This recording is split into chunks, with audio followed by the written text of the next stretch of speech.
Episode 66.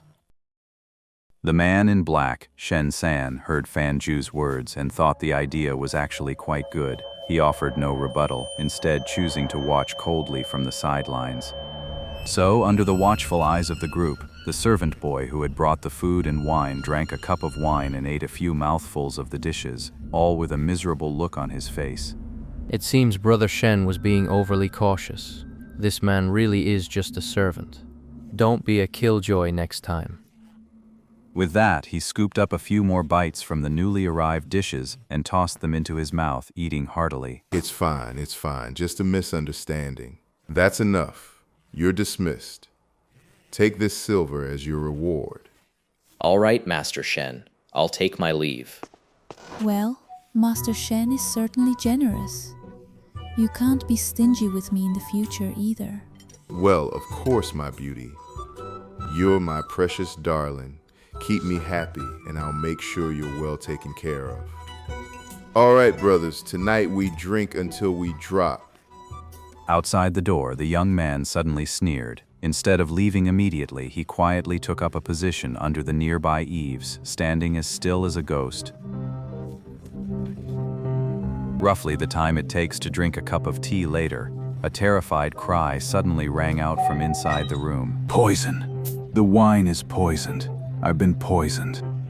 No sooner had the words been spoken than the man let out two eerie laughs, then fell completely silent. The voice belonged to the black, fat man, Qin Jin. You treacherous bastards. You dare plot against your own guild master? I'll have your lives. Shen Zhongshan roared in shock and fury, but it seemed he was too late. He let out two involuntary, dry chuckles before collapsing to the ground, dead. Poison scholar Fan Zhu and Shen San exchanged a look of pure terror, then spoke in unison. That servant boy. That servant boy. The two men immediately scrambled for the door as if their pants were on fire.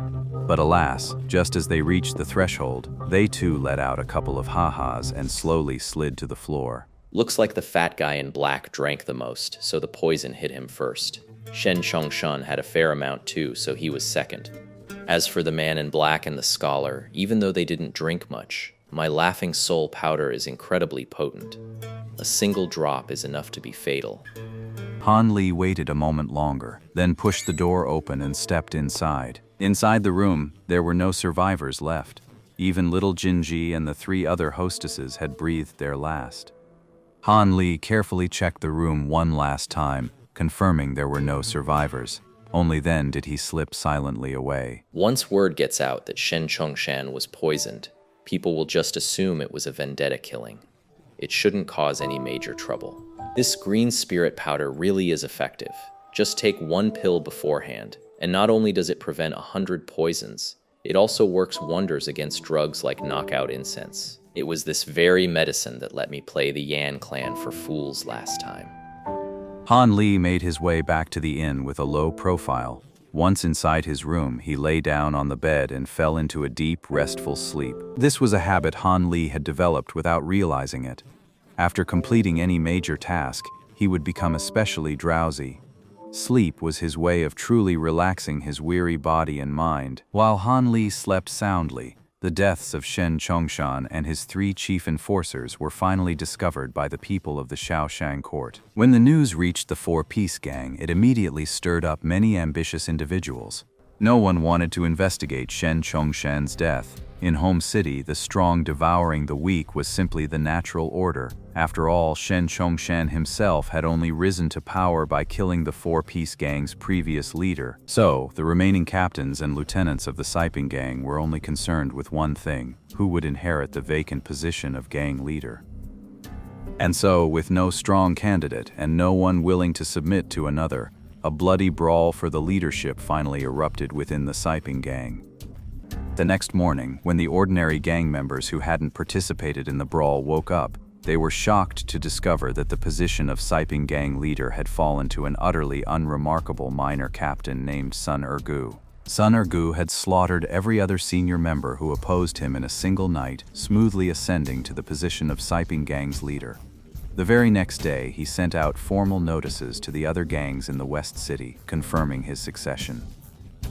And the mastermind behind the whole affair, Han Li, appeared at the Mo estate after a good long sleep. It was the same elegant little pavilion. Standing before him were the same beautiful women, Madame Yan and the others.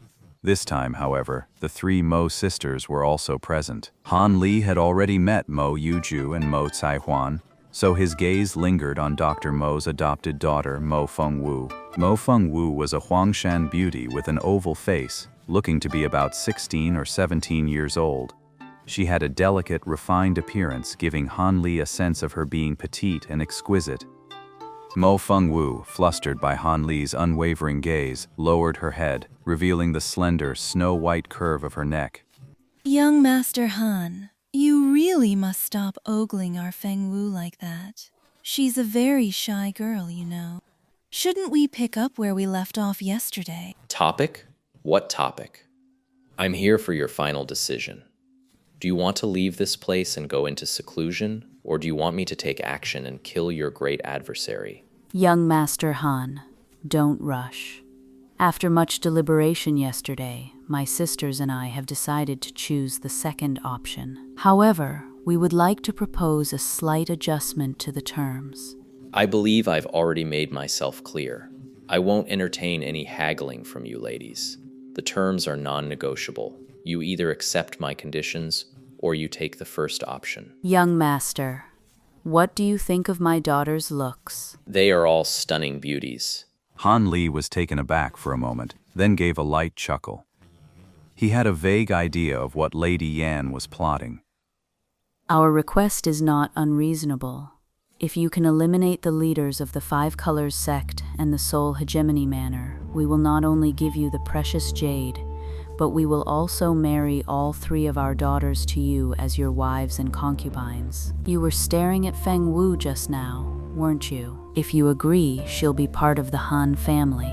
Fourth mother. Fourth aunt. Mo Yuju and Mo Caihuan's faces paled, and they couldn't help but cry out. Clearly, these two had been kept in the dark. The ease of the Yan clan's promise left them utterly flustered. Yet Mo Fengwu, aside from looking a bit pale, managed to remain remarkably steady. Silence. This matter has already been decided. There will be no going back on it, or you will be expelled from the Mo estate immediately. The words left the three Mo sisters utterly stunned. Mo Yuju bit her lip, her face ashen, while Mo Caihuan stared blankly at her second and fifth aunts, the ones who usually doted on her most, her eyes filled with a pleading look. Only Mo Fengwu was faring a bit better, but her body was trembling lightly as well, leaning against the wall behind her, motionless. There's no need to threaten these young ladies. I cannot agree to your terms. My stance remains the same. I won't take pointless risks, no matter the terms. I'm still rather fond of my own skin.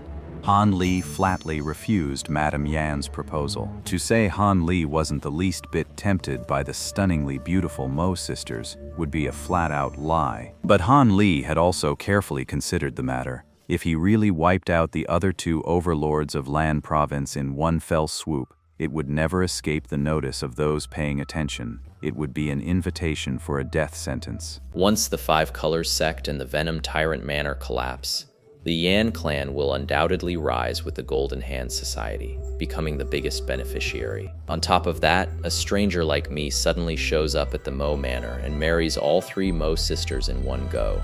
Isn't that just announcing to the world that I'm the mastermind behind this whole thing, the hero and the murderer? If that attracts some mysterious force related to cultivators, a half-baked cultivator like me would definitely be in for a world of hurt. My life would most likely be forfeit. So what if the Mo sisters are as beautiful as flowers? For Han Li, the Mo sisters were a hot potato he absolutely could not touch. All he wanted now was to quickly purge the cold poison from his body and leave this den of trouble behind. As for whether the Mo estate would face fortune or calamity in the future, it had nothing to do with him. Han Li's refusal, while it annoyed Madame Yan and the others, won him a great deal of favor with the Mo sisters. The youngest, Mo Caihuan, even stopped crying and gave Han Li a playful grin. Even Mo Yuzhu and Mo Fengwu's gazes toward Han Li softened considerably, now viewing him in a completely new light. Lady Yan sighed, exchanged a look with Lady Li and the others, then turned back around. Since young Master Han doesn't agree, we'll just drop the matter. Then we have a deal on your terms. Young Master Han, if you can kill the master of the poisoned tyrant manor, Ouyang Fishin, we will hand over the warm sun jade to you for your detoxification. What a clever scheme, ladies. I've heard that Ouyang Fishin is in the prime of his life, and he has no children. If he dies, the poisoned tyrant manor will collapse instantly. His followers will splinter into factions, too busy fighting amongst themselves to bother with the golden exchange. It's not just as you said. Do you know who sent that Wu Jianming? It was this overlord Ouyang who gave the order. And he's Ouyang Fichin's 7th disciple, a favorite of his. The master of the poisoned tyrant manor is of the same generation as our late husband, roughly the same age. He's always been fiercely ambitious, aiming to dominate the entire Lan province. He wants to devour our Golden Exchange Society first, and then deal with the Five Colors sect. A few years ago, he incited my husband's sworn brother Ma Kongtian and his second brother Zhao Kun to try and split the Golden Exchange Society. But we sisters saw through it, and we struck first, killing those two and their accomplices. But the Golden Hand Society's strength was severely diminished. Pressed by the overwhelming forces of the solitary tyrant manor, they were forced into a steady retreat. In the end, they had no choice but to pull back their manpower and fortify their stronghold in the home city.